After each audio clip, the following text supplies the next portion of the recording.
Convidamos a professora doutora Cristiana Andrigueto da Unesp de Dracena para proferir a palestra. O tema: produção de bovinos em sistemas integrados de produção agropecuária. Convidamos então a professora doutora Cristiana Andrigueto, por gentileza. Antes, porém, uma breve biografia da professora doutora Cristiana Andrigueto. Possui graduação em zootecnia pela Universidade Estadual Paulista Júlio de Mesquita Filho em 1999. Mestrado em zootecnia pela Universidade Estadual Paulista Júlio de Mesquita Filho em 2004. E doutorado em zootecnia pela Universidade Estadual Paulista Júlio de Mesquita Filho em 2007. Professora assistente da Universidade Estadual Paulista Júlio de Mesquita Filho, campus de Dracena. Responsável pelas disciplinas de bovinocultura de corte, bubalinocultura, avaliação e tipificação de carcaças e sistemas integrados de produção agropecuária, ministradas para os cursos de graduação em zootecnia e engenharia agronômica. Professora do curso de pós-graduação em ciência e tecnologia animal. Tem experiência na área de zootecnia, com ênfase em sistemas integrados de produção agropecuária e bovinocultura de corte. Professora doutora Cristiana Andrigueto, muito obrigado pela presença. O tema de hoje, no 10º seminário do Bunquio Rural, aqui em Adamantina, produção de bovinos em sistemas integrados de produção agropecuária. Seja bem-vinda, uma ótima palestra da senhora.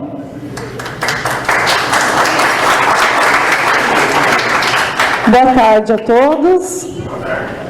Grande satisfação estar aqui com vocês. Antes de iniciar a palestra, eu gostaria de agradecer a organização do evento por ter me convidado aqui para ministrar essa palestra, nesse evento aí que tem como o nome Tendências para o Agronegócio. E nós vamos falar hoje um pouco sobre os sistemas integrados de produção agropecuária, mais especificamente na área de produção de bovinos de corte. Tá? Bom, então antes da gente iniciar, falar sobre os sistemas integrados, vamos falar um pouquinho sobre a pecuária de corte. Então nós temos no Brasil 214,69 milhões de cabeças.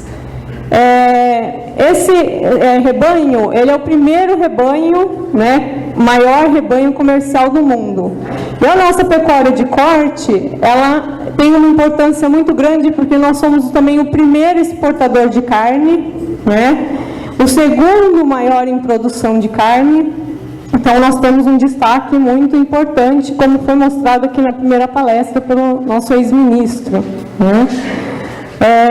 Nós tivemos um crescimento bem expressivo de 90 até 2018, que foi de 176% na nossa produtividade de carne. Sendo que em 90 nós produzíamos 1,63 arrobas por hectare por ano, e hoje, em 2018, 4,5 arrobas por hectare por ano. Bom, eu vou pedir para vocês lembrarem desse número, 4,5 arrobas, porque depois eu vou chamar a atenção no que nós obtivemos em sistemas integrados de produção agropecuária, que foi um valor bem maior do que esse. Tá? Em relação à produção de carne, nós tivemos um aumento de 90 para 2018 de 139%. Toneladas equivalentes de carcaça, milhões de toneladas. Em contrapartida, nós diminuímos a área de pastagem. Então, esse é um dado muito importante. Nós aumentamos a nossa produtividade e diminuímos em 15% a pastagem no Brasil. Então, isso é um dado muito importante.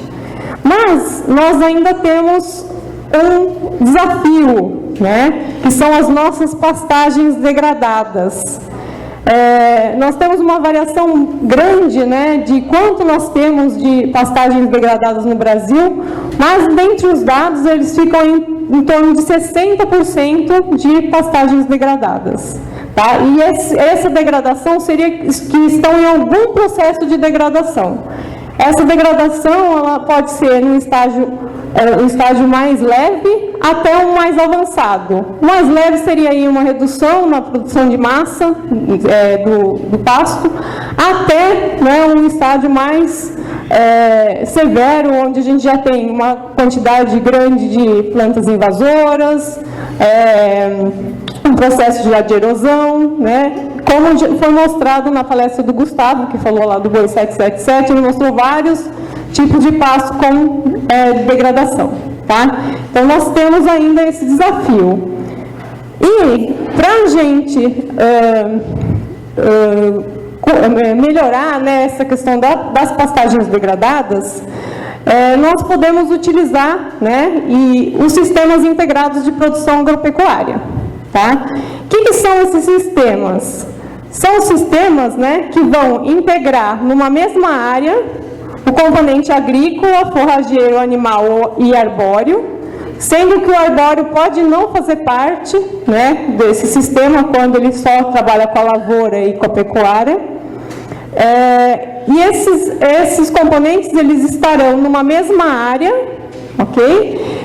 E nessa mesma área, ela pode não precisa estar no mesmo momento, pode ser em sucessão, em rotação, né? Ou mesmo em consórcio, como nessa foto aqui, que nós temos o animal, a forragem e as árvores. Okay? Bom, então dentro desses sistemas, nós temos 4 modalidades. Então, a primeira delas é o ILP, que é a integração lavoura-pecuária, ou agropastoril.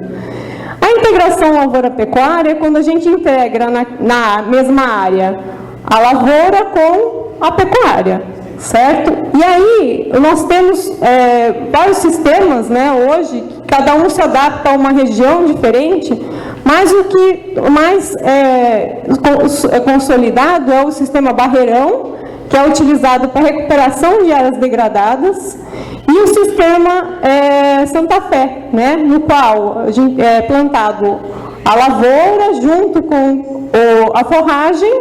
Essa lavoura ela é colhida, a forragem vai estar num período de início ali do período seco, maio, junho, numa boa condição, né? E aí nós entramos com o animal, com o boi, que a gente chama de boi safrinha. Tá? Então, são 2 exemplos.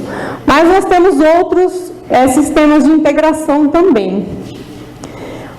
O próximo sistema é o sistema lavoura-floresta, que integra a lavoura com a floresta.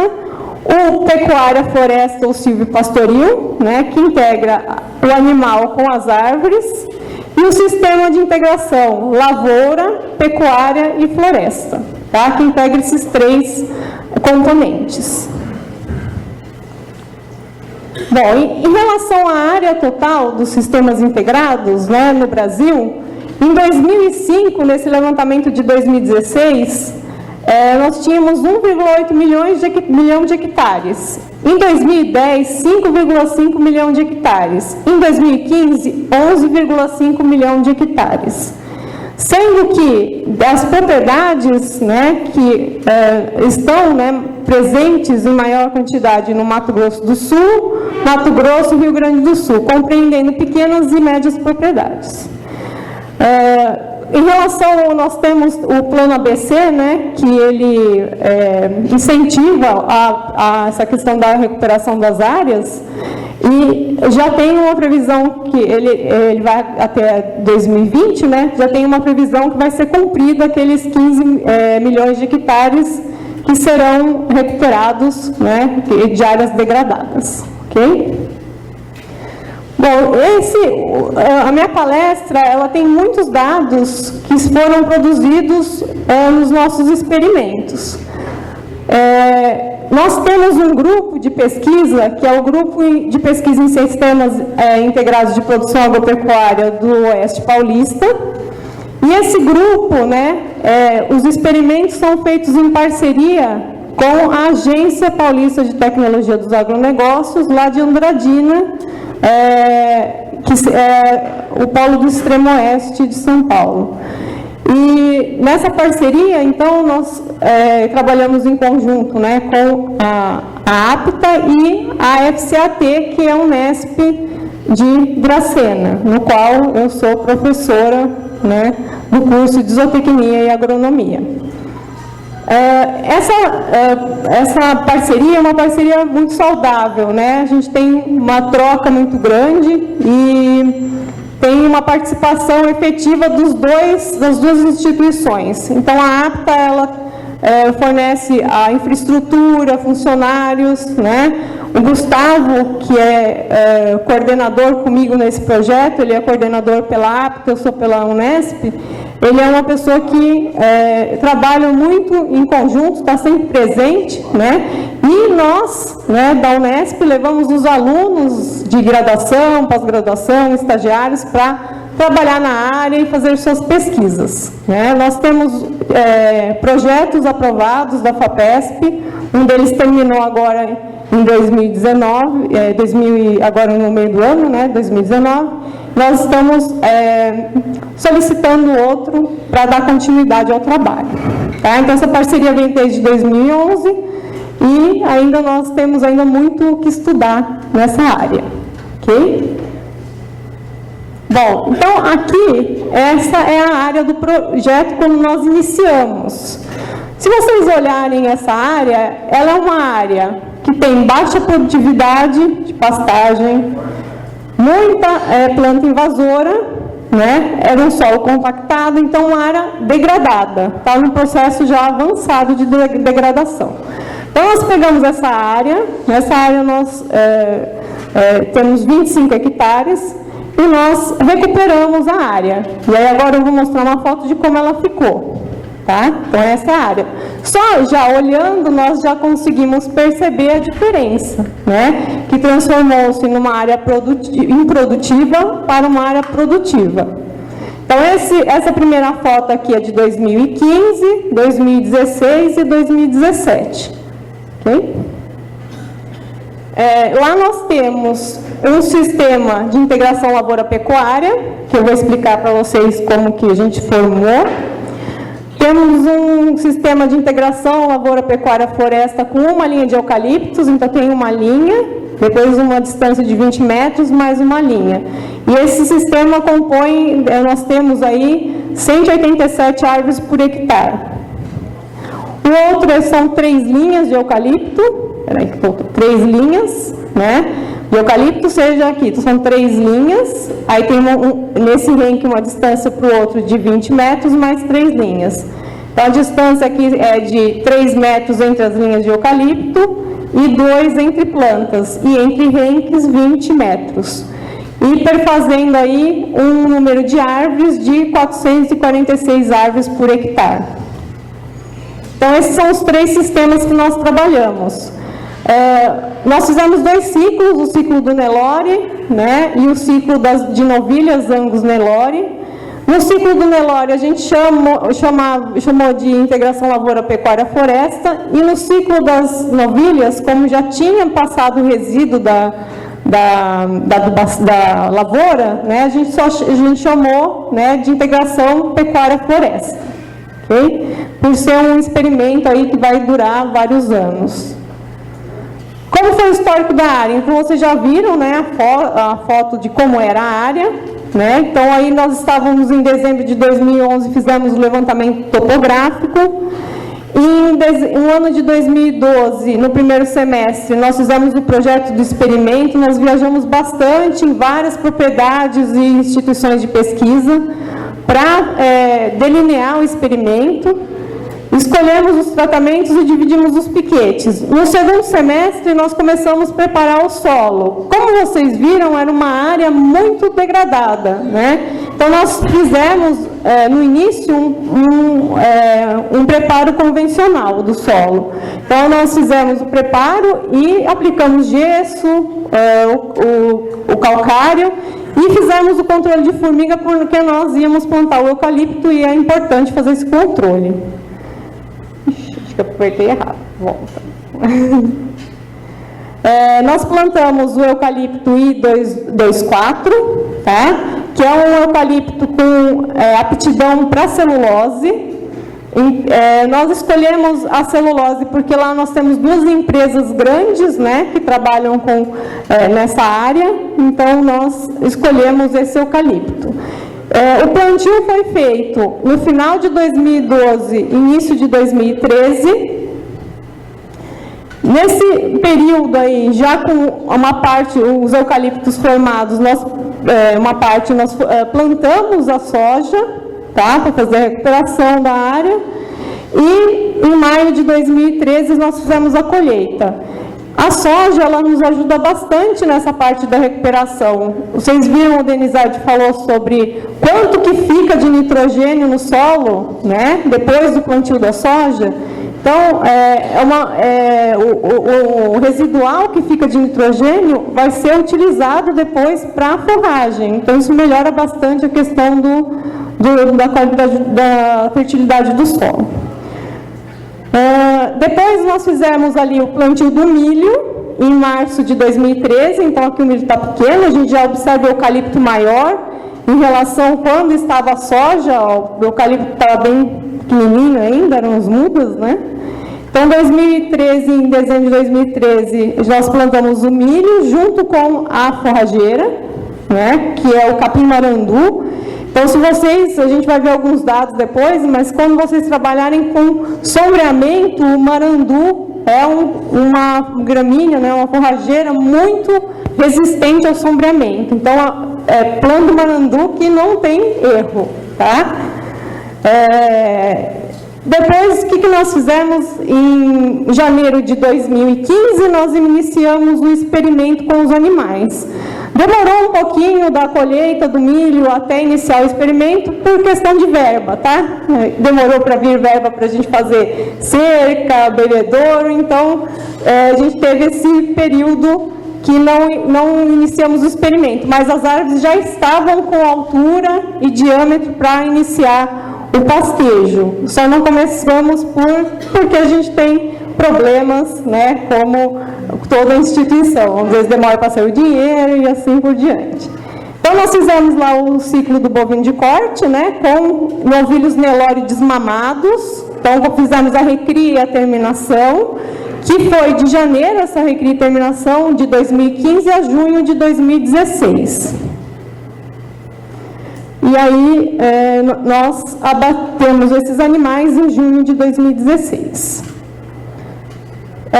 Depois desse período, de junho de 2016 até mais ou menos outubro, começo de novembro de 2016, nós tínhamos acabado de tirar os animais, a pastagem estava baixa, ela ficou sem animal, né? E aí nós retornamos com os animais da APTA em fim de outubro, começo de novembro, só para manter o manejo do pasto, né? Então a gente não fez avaliações, só fazíamos avaliações de altura para manter esse manejo, e iniciamos o experimento com as novilhas em fevereiro de 2017, quando foi o preparo da área. Nós fizemos uma adubação com somente 100 quilos de ureia por hectare, e depois nós fizemos o diferimento dessa área, né, em março. Então, essa área ficou vedada até junho de 2017, quando entraram as novilhas Angus Nelore. E aí, em junho de 2017, elas ficaram em recria e terminação também, de junho de 2017 a junho de 2018. E aí nós fizemos o experimento e elas foram abatidas em junho de 2018. Bom, então, para a gente começar a falar sobre, né, esses sistemas, né, vamos começar a falar sobre o componente arbóreo. Como é uma palestra sobre bovinos, né, eu vou tentar sempre relacionar cada um dos componentes com a produção de bovinos, ok? Temos mais dados em relação à lavoura, mas o tempo de palestra não seria suficiente para apresentar tudo. Então, como é sobre bovinos, eu vou puxar mais a palestra para esse lado, ok? Então, em relação ao componente arbóreo, nós plantamos, né, essas árvores, e a posição que a gente planta uma árvore num pasto, ela vai ser norte-sul ou leste-oeste? Essa é uma pergunta que todos fazem, né? Vai depender. Se for um solo plano, eu vou plantar ela leste-oeste, porque a entrada de luz no sistema vai ser maior e vai favorecer o crescimento das gramíneas. Mas lá na nossa área, se vocês lembram das fotos, ela tem um declive. Então, nós plantamos em nível, tá? Então, tem lugar que é leste-oeste, tem lugar que é norte-sul, então não tem muito um padrão, ok? Porque a gente prezou pela conservação do solo. O arranjo das árvores lá, como eu falei, o espaçamento entre as árvores ele é importante, tá? Por quê? Porque se as árvores forem muito perto, próximas uma das outras, não vai haver entrada de luz, vai ter competição e vai ter uma baixa produção de matéria seca, tá? Então, quando nós fomos implantar o sistema, e é um sistema que está crescendo, né? A gente vai observando as dificuldades e vai aprimorando, vamos dizer assim, né? Quando eu comecei a delinear o experimento, na época, se preconizava 20 metros entre os renques, né, de árvores. Hoje já se preconiza 30, 40, para entrar mais luz aí dentro do sistema e favorecer o crescimento das gramíneas. Mas nós usamos lá 20 metros entre os renques de árvores. E o espaçamento entre as árvores, né, nós usamos 2 metros. Pode usar mais perto? Pode, só que daí as árvores vão ter um crescimento, né, menor, né, elas vão ficar um pouco mais finas, mas é possível adensar um pouco mais também, tá? Esse aqui são alguns valores que nós temos de produção, né? Então, nós fazemos avaliações periódicas, tanto da altura como do diâmetro, altura do peito, e com isso, nós calculamos o volume de madeira. Se nós observarmos aqui, né, é claro que uma linha vai ser sempre menor em volume que o 3 linhas, porque o 3 linhas nós temos uma densidade maior de árvores. Mas o que é interessante a gente perceber é que quando a gente faz uma média do crescimento por árvore por ano, essas árvores elas estão crescendo 0,059 metros cúbicos por ano. A média brasileira ela é de 35,7 metros cúbicos por ano, ou seja, 0,021 metros cúbicos por árvore por ano. Então, nós temos uma produtividade aí muito maior do que a média florestal do Brasil, né? Aqui é lógico que é um bosque, né, de eucaliptos, que tem 166 árvores por hectare, mas nós temos dados de áreas mais produtivas, né, que ficam em torno de 48 até 60 metros cúbicos por ano, que vai ficar, se a gente considerar os 60 metros cúbicos por ano, vai ficar próximo à nossa produtividade. Então, um sistema que produz, né, madeira de uma forma, um sistema produtivo em relação à madeira. Mas nós temos alguns desafios, tá? Ainda em relação, quando nós colocamos a árvore no pasto e nesse pasto tem os animais. Eles interagem com as árvores, tá? E isso pode provocar lesões, tá? Essas fotos que eu vou mostrar são as fotos da nossa área. Vocês observam aqui que tem uma lesão na casca. Então, os animais pegam a casca ali do eucalipto, puxam, começam a comer, tá? Quando eu levei algumas pessoas lá para olhar essas lesões, a primeira coisa que a pessoa fala assim, é falta de mineralização. Não é, porque lá na nossa área nós controlamos semanalmente o consumo de suplementos. Estão aqui meus alunos que não fazem mentir, porque eles pesaram muito suplemento lá, né? Então, não é falta de mineralização. Tem várias hipóteses, né, para isso. Primeiro, né, algumas árvores elas são mais suscetíveis a esses ataques. Tem relatos de produtores que, por exemplo, o mogno africano, ele tem a casca mais tenra e tem lugares que o animal ele provoca tantas lesões que a árvore chega até cair, tá? Perder a árvore.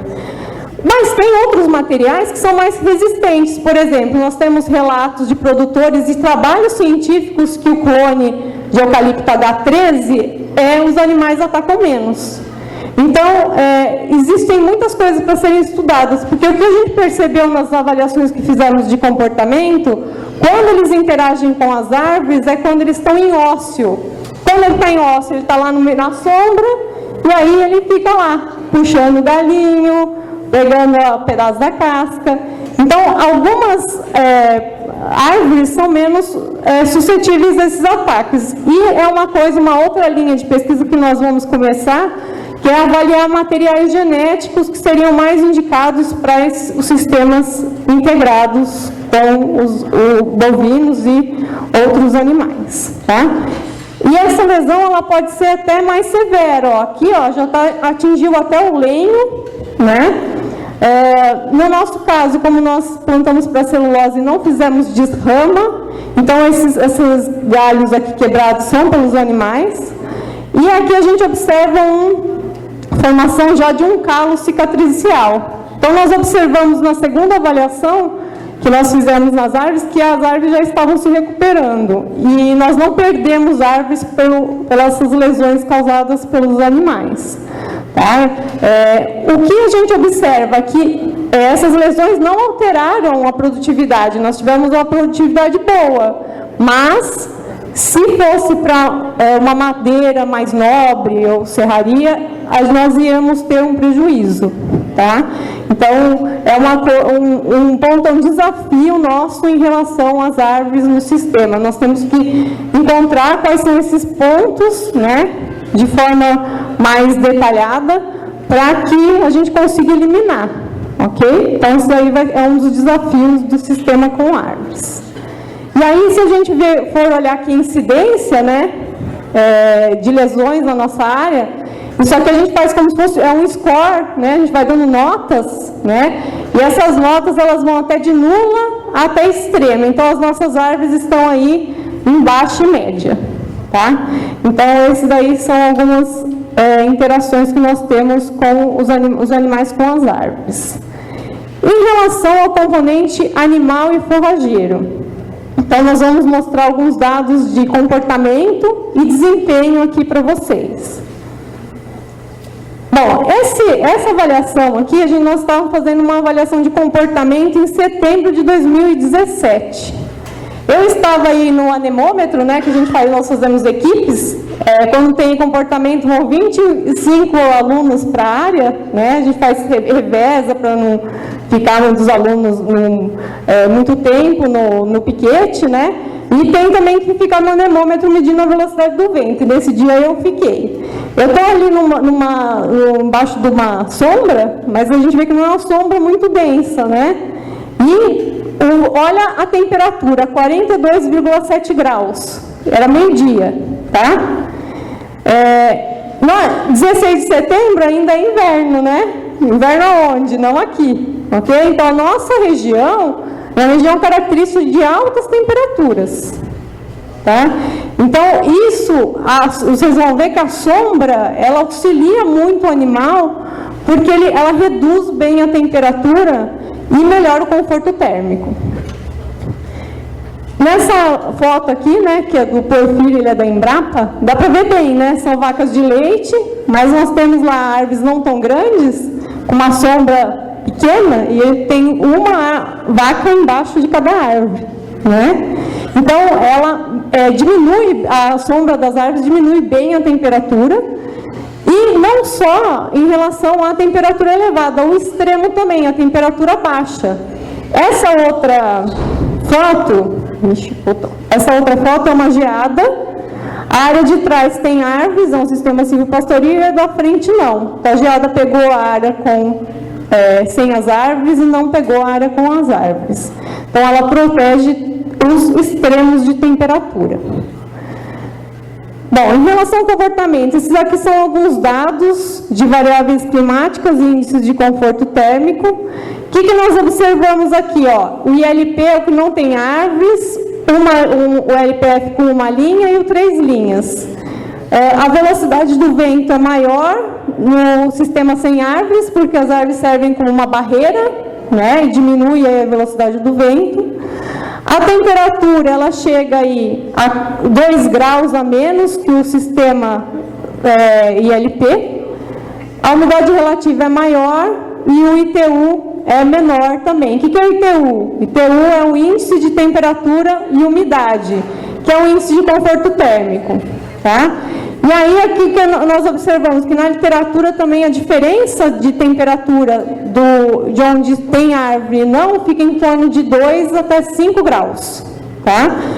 E esse índice de conforto térmico, ele acima de 82 seria uma condição de emergência, tá? Para o animal. Então são índices elevados. Aqui na verdade não é C, B, tá? Ficou errado.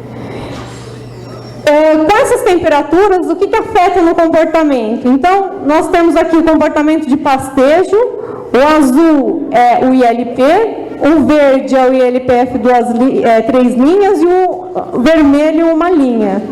Observem que no período onde a temperatura é mais baixa, no ILP está tendo mais pastejo, que é onde não tem árvores. Quando a temperatura está lá, meio-dia, 2 horas, tem uma redução no pastejo dos animais que estão em sistemas sem árvores. E depois, quando começa a temperatura diminuir, eles voltam a pastejar. Já nos sistemas onde a gente não tem, onde nós temos árvores, o pastejo ele se dilui durante o dia. Nós temos uma atividade de pastejo grande até nas horas de alta temperatura. Aí o que nós fizemos? Nós pegamos os dados, né, só do 3 linhas, que é a densidade maior de árvores, e fizemos a avaliação no inverno e no verão dos animais que ficavam na sombra e no sol. Então, as atividades que eles faziam na sombra e as atividades que eles faziam no sol. No verão, nós tivemos uma maior atividade dos animais na sombra e no inverno, no sol. Por quê? Porque a temperatura já não era um fator determinante para eles ter esse comportamento, tá? Então, se a gente olhar aqui, ó, no verão, nós tivemos um maior pastejo no sol, na sombra, que no inverno. A ruminação na sombra também foi maior no verão, foi na sombra, do que no inverno. E no ócio na sombra foi maior no verão e menor no inverno. Em contrapartida, né, as atividades no sol, como ruminação no sol e ócio no sol, foram maiores no inverno. Porque se nós olharmos as temperaturas, no inverno, né, as temperaturas eram mais baixas, um conforto térmico melhor que no verão, tá? E aí, gente, o que a gente pode tirar? Todos esses experimentos que eu mostrei anteriormente são de animais da raça Nelore. Que nós falamos o que da raça Nelore? É um animal resistente às nossas altas temperaturas, né? Rústico. E mesmo eles que têm, né, essa característica, preferem fazer as suas atividades na sombra do que no sol. Não são bobos, né? Tá? Em relação ao comportamento de novilhas Angus Nelore, nós fizemos avaliação também no inverno, né, e no verão. Só que aqui nós só trouxe a avaliação do verão, que é o período mais quente, né? O que a gente observa aqui, ó? Nós temos um pastejo menor no sistema convencional, que não tem sombra, o maior pastejo no sistema uma linha, sendo que a maior parte desse pastejo é na sombra e menor no sol. E o LPF 3 linhas também, um pastejo maior na sombra que no sol. Então, se a gente computar todos esses pastejos, somar a sombra com o sol, esses animais pastejaram mais do que aquele sistema que não tem sombra, tá? Em contrapartida, se esse animal pastejou menos, ele ruminou menos, né? E os animais aqui dos sistemas com sombras ruminaram mais e também na sombra.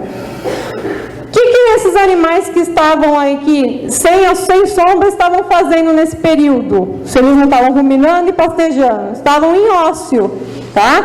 Então, o ócio foi maior nos animais que estavam aí no sistema sem sombra, né?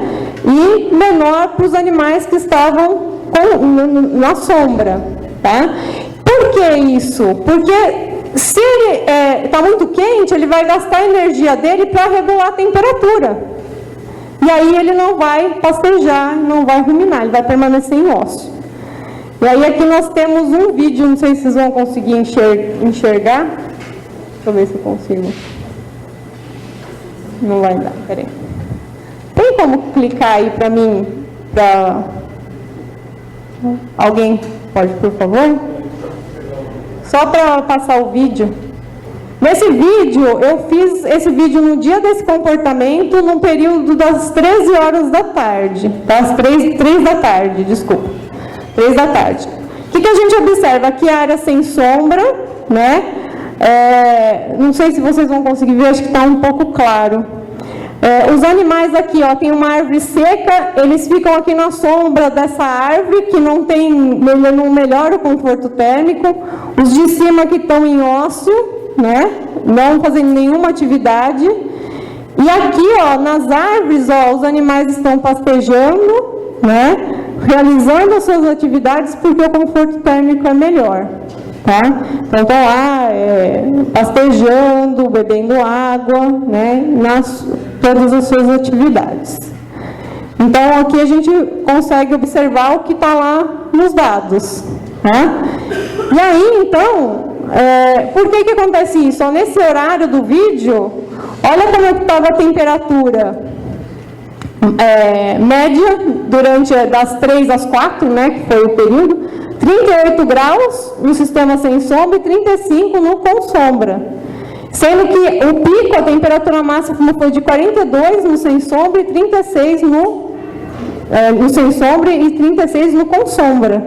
Então, a gente vê bem a diferença aí. E os índices de conforto térmico também foram menores do que no com sombra. Foram menores nos sistemas com sombra. Então, a gente observa por que o animal, né, ao invés de estar pastejando, estava em ócio. É a mesma coisa, gente, quando está muito quente, dá vontade de não fazer nada, né? Para eles é a mesma coisa. Então, vamos falar um pouquinho sobre o desempenho em relação ao ganho de peso desse animal. Né? Então, nós vimos que melhora muito o conforto térmico e também, consequentemente, o bem-estar animal, esses sistemas que têm árvores. Tá? Mas o que acontece, então, no desempenho deles? Então, vamos lá. Aqui são o desempenho de animais da raça Nelore, que foram recriados e terminados em sistemas integrados, ou seja, no ILP, no ILPF uma linha e no 3 linhas. Nós não tivemos diferença significativa aqui no ganho de peso médio diário. Tá?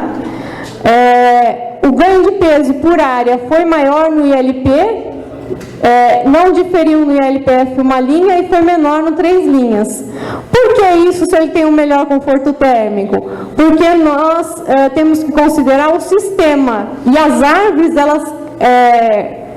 elas compõem ali uma área do pasto.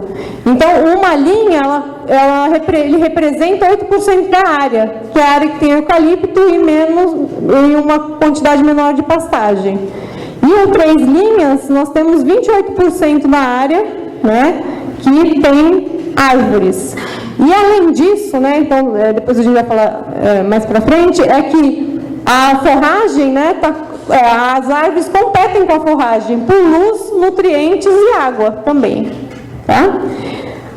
A taxa de lotação, né, o A por hectare, foi aí durante esse período de 2,28, 2,18 e 1,79. E a produção de arroba por hectare no ILP foi de 26,6, no ILPF uma linha 23,9 e no 3 linhas 22 arrobas por hectare. Essa menor produção, ela então em função da massa de forragem também, né? Porque, além de ter os eucaliptos que fazem parte ali do sistema, nós temos uma menor produção de massa de forragem aqui na recria, né? O maior foi no ILP, né? Não diferiu do ILPF uma linha e menor no ILPF 3 linhas. E na terminação, o ILP foi maior que os dois aqui, né? Os dois com sombra. Então, isso proporcionou, né, uma maior arroba, né, por área dos sistemas sem sombra.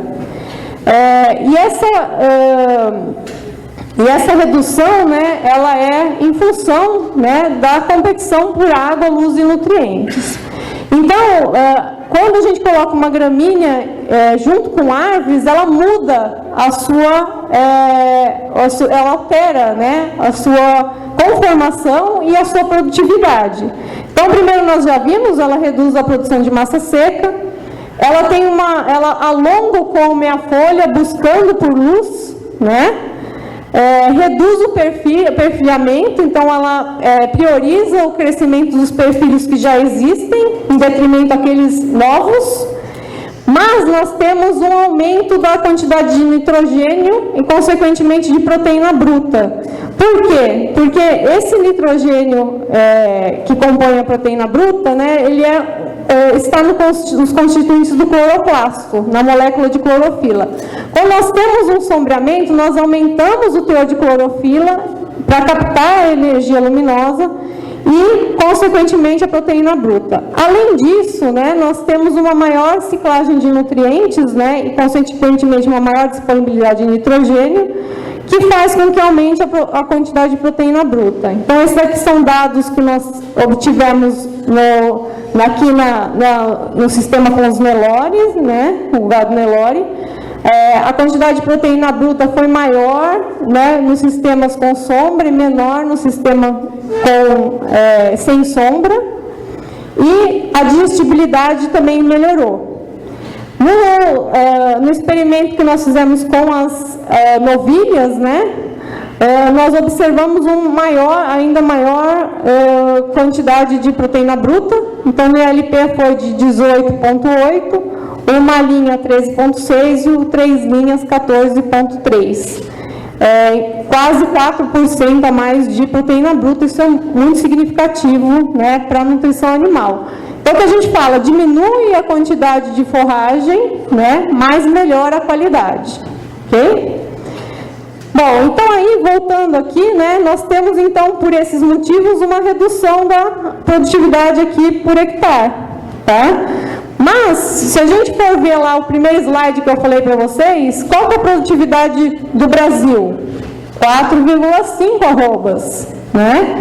E aqui, nesse trabalho, são 16 meses, ok? Então, em 16 meses, nós tivemos essa produtividade. Se a gente calcular isso para 12, né, seriam aí 20 arrobas em 12 meses no ILP, 18 por hectare no ILPF uma linha e 16,6 em 3 linhas, né? Então, bem superior àquilo que nós temos de média de produção no Brasil.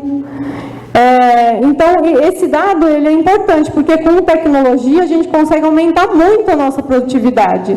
E nós vamos ver outros dados aí que as produções podem ser ainda maiores, né? Dependendo da quantidade de tecnologia que você utiliza. Então, aquilo que hoje foi dito na palestra do ex-ministro, né?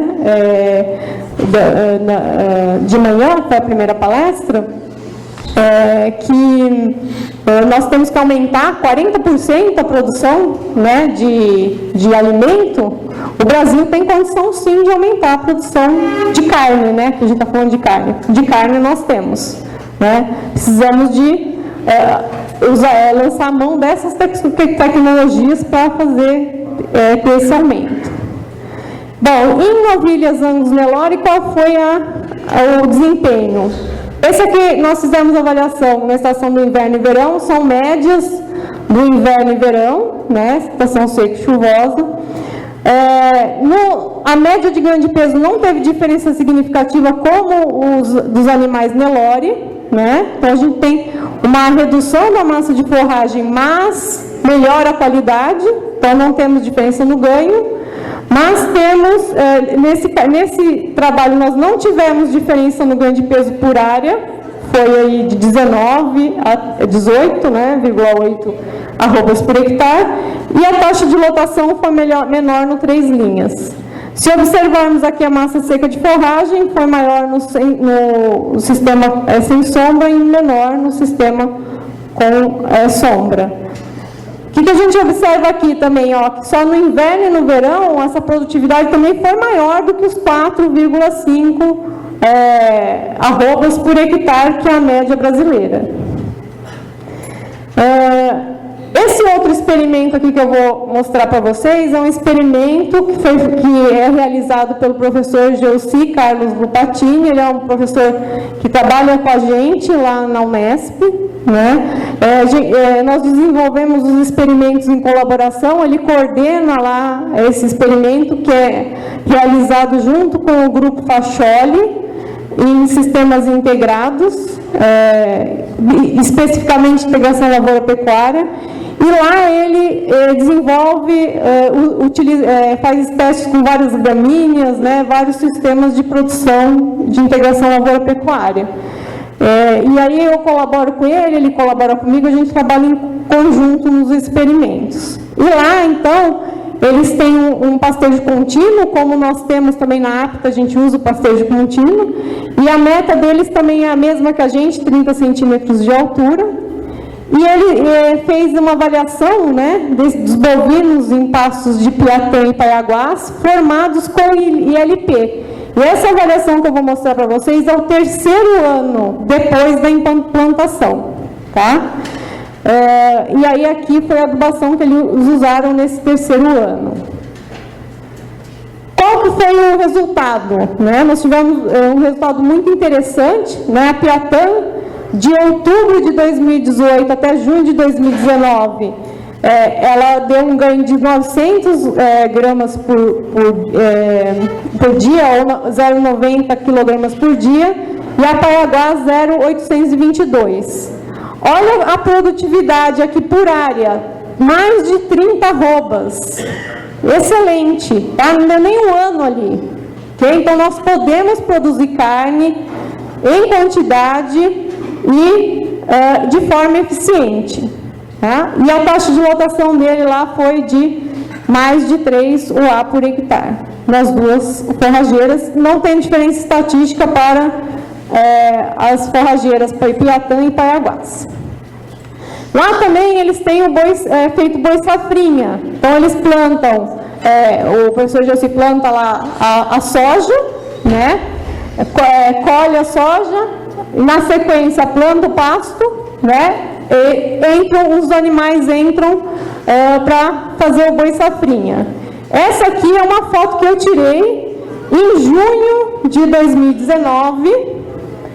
Aqui é a pastagem perene que tem no experimento e aqui é o safrinha, né?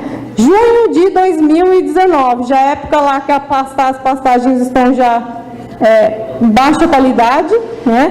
E o safrinha está aqui, ó, verdinho, né? Com uma boa quantidade de massa. Então, esse sistema aqui, né? Ele é um sistema bem interessante para a gente terminar animais em pasto, tá? Nesse período aqui de seca, né? Já começa a seca. E de uma forma também eficiente. Nós vamos ver os dados aqui.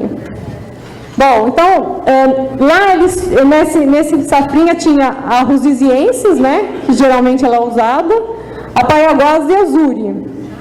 A taxa de lotação média foi de 2,7, 2,8, também não teve diferença significativa, e o ganho de 1,2, 1,16 e 1,14, que também não teve diferença significativa. Esse ganho, eram fornecidos suplemento também, não era só o pasto, tá? E o suplemento aí é 1% do peso vivo. A Zuri e a Rusiziensis, os animais permaneceram 128 dias, eles já foram abatidos. E a Paiaguás, né, vão permanecer 142 dias, o abate vai ser agora semana que vem, no qual nós vamos acompanhar e fazer a avaliação da carcaça e da carne também. Observamos aqui que o total de arrobas por hectare, né, foi de 14 para Rosizienses, 15 para Paranaguás e 14,9 para Azuri. Por que a Azuri e a Rosiziense saíram antes? Porque já estava com baixa massa de forragem, então a gente teve que abater os animais antes. E a Paranaguás aguentou um pouco mais, então ela vai ficar aí mais esse período, né? Então, um período maior de 142 dias, é a previsão que nós tenhamos aí um total de 18 arrobas por hectare. E aí nós observamos aqui, né, que o período foi do mês 5 até o mês 8, uma produtividade aí também excelente. Tá? E aí, gente, mostrando todos esses dados aí, nós observamos que os sistemas integrados, então, dependendo se você coloca árvore ou não, eles têm uma produtividade alta, tá? E aí, em relação ao custo, nós fizemos um estudo de custos, né? Tem até uma dissertação defendida. Eu não vou passar todos os dados, porque não vai dar tempo, então eu vou fazer só um resumo só do custo de implantação. Mas hoje nós fizemos até o primeiro ciclo do Nelore. Para vocês terem uma ideia, então, nós fizemos lá o ILP, uma linha, 3 linhas. Nós tivemos aí os custos com o preparo do solo, com o plantio da soja, com o plantio do milho, da pastagem e do eucalipto. Então, nós observamos aqui, né, que no ELP não tem o eucalipto, né, e o custo é maior, né, para a soja e para o milho em relação aos tratamentos com sombra. Por quê?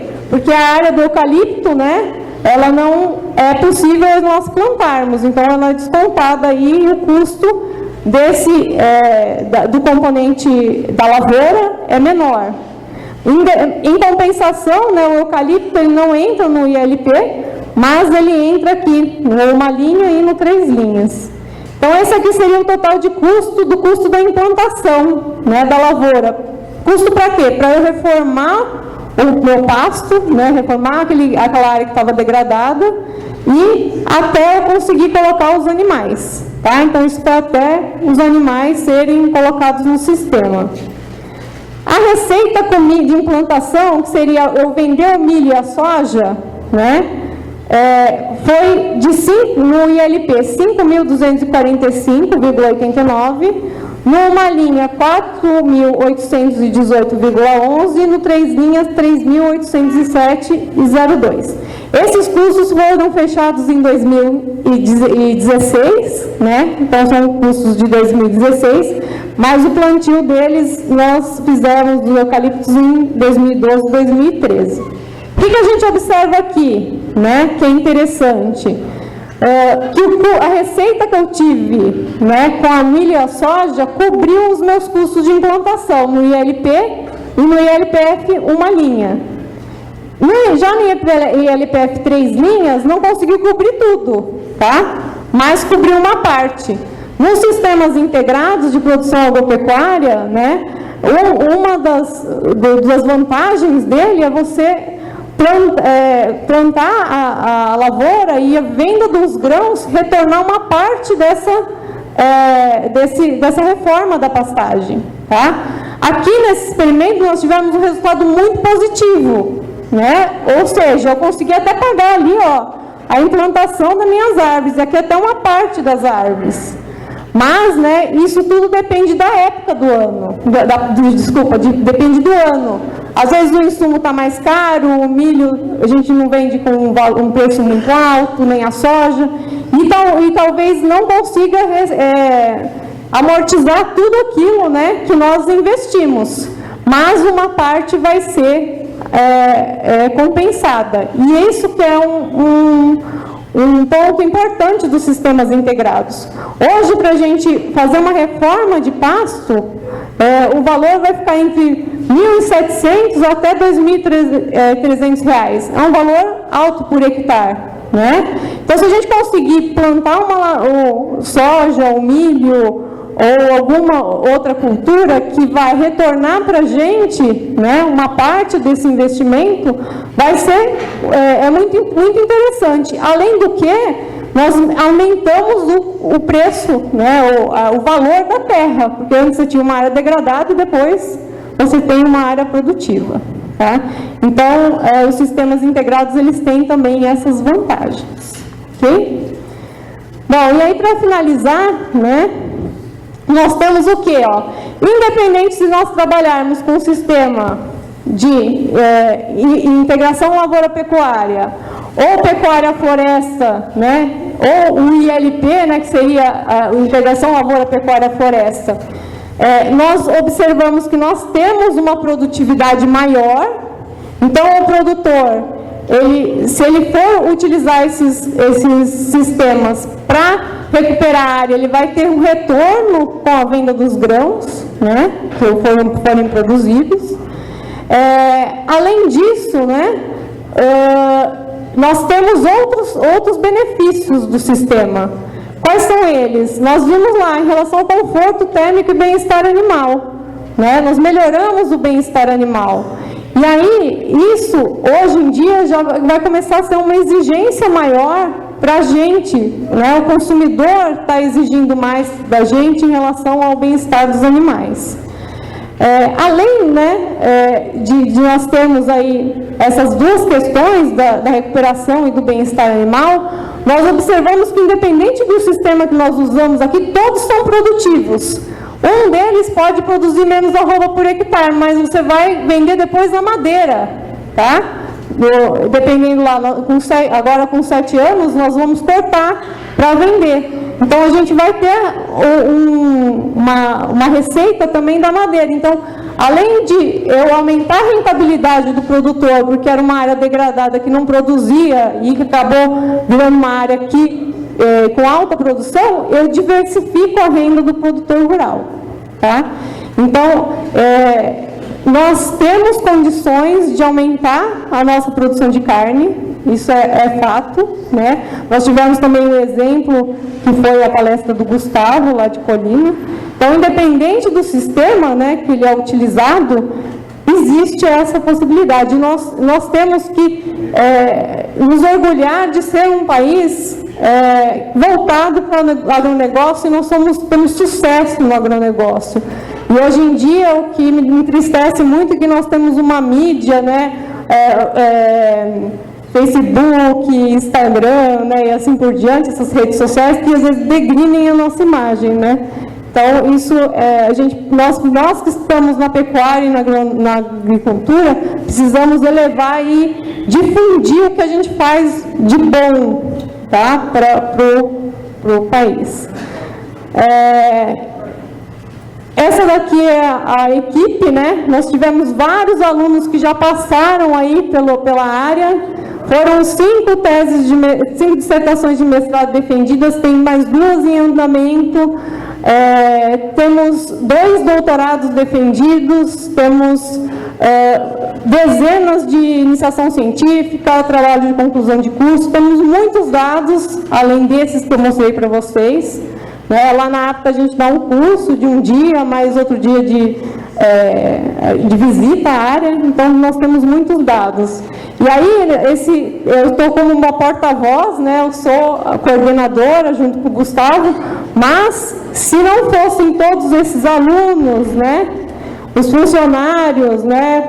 Os professores envolvidos, o professor Gelsi, tem a professora Carolina Bonini, que trabalha com a parte de solos, tem o professor Vitor, que ajuda na parte também dos eucaliptos, temos professores que fizeram parceria com a gente lá de Botucatu. Então, é uma equipe muito grande para a gente ter conseguido desenvolver tudo isso aí. Então, não são só o meu trabalho, mas de todos, né? Então, eu procurei colocar todos aqui, teve uns que eu não achei foto, né? Mas estão sendo representados por esses que estão aqui na foto. Eu quero agradecer a atenção de todos e, se vocês tiverem algum questionamento, não sei se vai ter tempo para perguntas, mas se não tiver, eu estarei aqui, né, até o fim do evento, no dia de hoje, e quem quiser conversar ou se não tiver tempo, pode me mandar um e-mail. Estou à disposição aí para tirar as dúvidas. Muito obrigada.